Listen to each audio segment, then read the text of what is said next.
नमस्कार, म यतिखेर इलामको माइखोला स्थित पञ्चकन्या पाथीभरा माता मन्दिर परिसर जाने बाटोमा छु। यही मिति 2083 साल वैशाख 15 गतेबाट यहाँ एउटा महायज्ञको आयोजना हुँदैछ। सबैजनालाई एकमुष्ट रूपमा यो भिडियो मार्फतै म निमन्त्रणा गर्न चाहन्छु। मन्दिर समितिले समेत विभिन्न माध्यमबाट सूचना सम्प्रेषण गरिरहेको छ। खास गरी यहाँ हुने कार्यक्रमको लागि यहाँ रहनुभएका एकजना गुरुसँग केही कुराकानी गर्दैछु।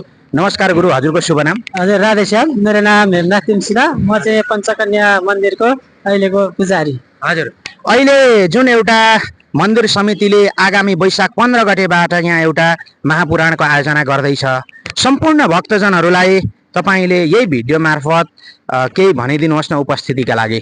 हुन्छ, हस्, धन्यवाद हजुरलाई।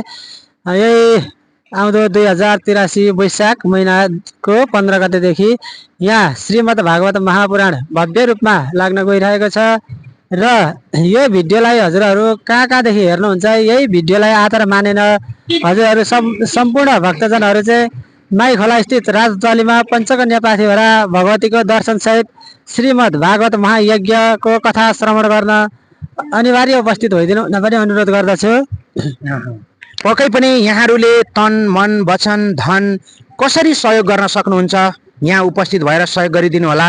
र यहाँ हुने गतिविधिको लागि म भिडियोमा गुरुको नम्बर समेत राखिदिनेछु। तपाईँहरूले यस नम्बरमा सम्पर्क गरेर समेत यहाँ हुने गतिविधिको बारेमा जानकारी लिन सक्नुहुनेछ। गुरुलाई धेरै धेरै धन्यवाद। हस्, धन्यवाद हजुर।